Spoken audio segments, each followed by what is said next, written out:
Assalamualaikum warahmatullahi wabarakatuh. Di sini saya dan teman saya akan menjelaskan tentang tugas besar statistika dengan judul dampak pelaksanaan e-learning terhadap IP mahasiswa UMN. Pertama perkenalkan dulu, ada saya Azhari Dwi Pramudio dengan NIM 104 dan juga teman saya Faras dan Kaputra NIM 118. Di mana pembahasannya itu adalah dampak pelaksanaan e-learning terhadap IP mahasiswa UMN. Dalam pembahasan itu ada 3 poin penting. Yang pertama ada tujuan, yang kedua persebaran, dan yang ketiga adalah faktor, alasan, dan juga solusinya. Tanpa berlama-lama, saya akan membahas tujuan dan persebarannya. Pertama tujuannya, kami meneliti tujuan yang akan kami dapatkan ini, meneliti lewat kuesioner dari segi hambatan dan faktor. Kemudian kami mencari dampak yang menjadikan alasan dan solusi untuk mengatasi masalah. Kemudian untuk kedua yaitu persebaran, di mana untuk mencari persebarannya ini kami mengambil sampel dari mahasiswa informatika yang sudah pernah mengikuti pembelajaran secara offline di kampus. Kemudian persebaran kuesioner ini didominasi oleh mahasiswa angkatan 2019 atau semester 5. Kalau kita lihat di sini, ini ada diagram sampel yang kami dapatkan, di mana di pie chart-nya ini adalah pie chart tahun angkatan responden.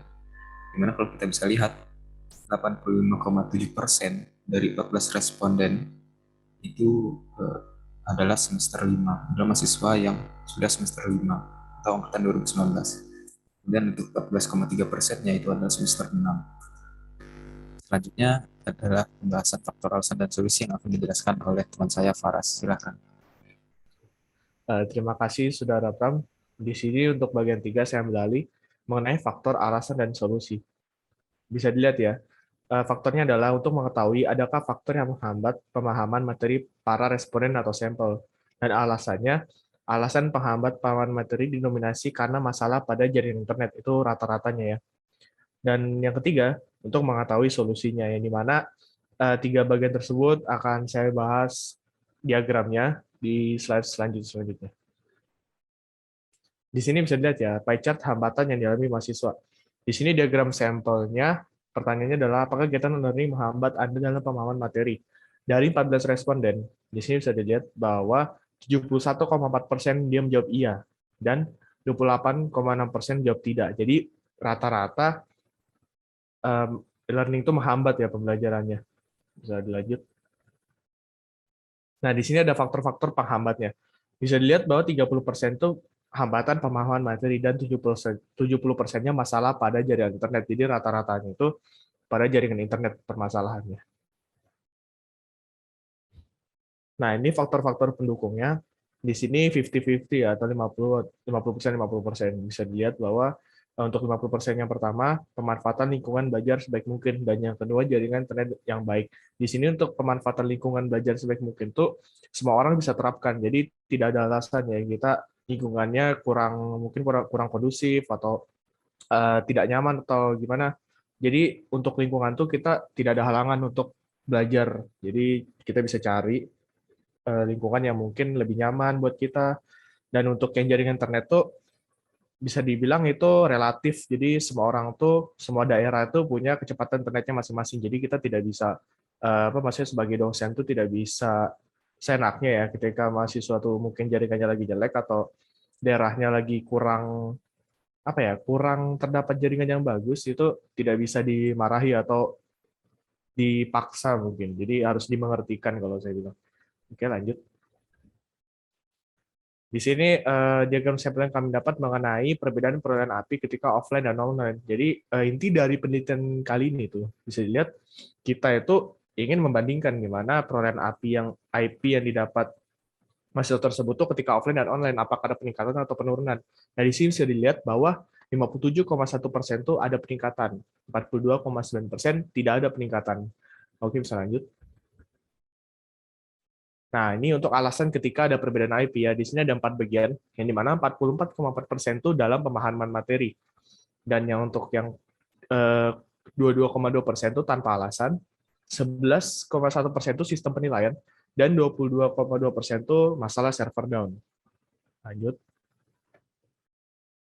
Nah, ini untuk bagian peningkatan dan penurunan IP saat pembelajaran online. Bisa dilihat bahwa apakah ada peningkatan atau penurunan IP saat dilakukan sistem pembelajaran learning. Nah, di sini ada peningkatannya itu 76,9% dan untuk 23,1% itu menurunnya. Jadi mungkin ya untuk yang meningkatnya itu dia menerapkan sistem yang seperti tadi. Mungkin dia mencari lingkungan yang lebih nyaman dan mungkin dia beruntung mendapatkan daerah yang jaringannya baik. Dan untuk yang menurun mungkin dia mungkin lingkungan belajarnya kurang kondusif atau internetnya mungkin kurang stabil dan pemahaman materinya. Jadi semua itu tergantung dari kita aja sih.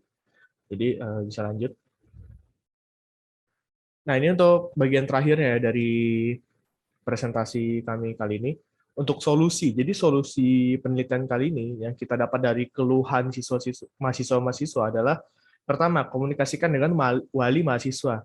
Komunikasi dengan orang tua mahasiswa sangat diperlukan karena agar dapat mensosialisasikan mengenai peran orang tua dalam membantu para mahasiswa untuk belajar online. Jadi kalian jangan diam-diam aja kalau ada masalah dalam perkuliahan, bisa diajak ngobrol ke orang tua kita, mungkin ada solusi kan dari orang tua kita.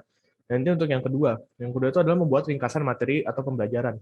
Ringkasan materi yang berisikan inti dari materi tersebut sangat diperlukan bagi para mahasiswa untuk memahami ulang pembelajaran yang telah disampaikan oleh dosen mata kuliah.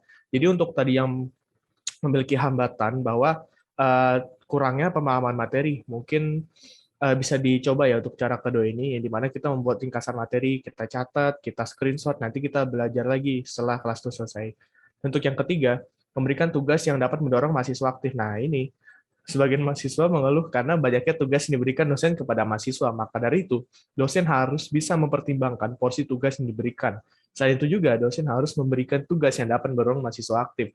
Jadi, kenapa? Ini sangat penting ya. Jadi, kalau misal ada dosen tuh yang mengasih tugas, dia menumpuk, belum selesai sudah ditumpuk lagi, dan apalagi soalnya banyak, terus deadline-nya mungkin sebentar, ya itu bisa dibilang membuat mahasiswa itu jenuh. Kenapa? Karena dia tidak merasa semangat. Kenapa saya terlalu dipus oleh tugas?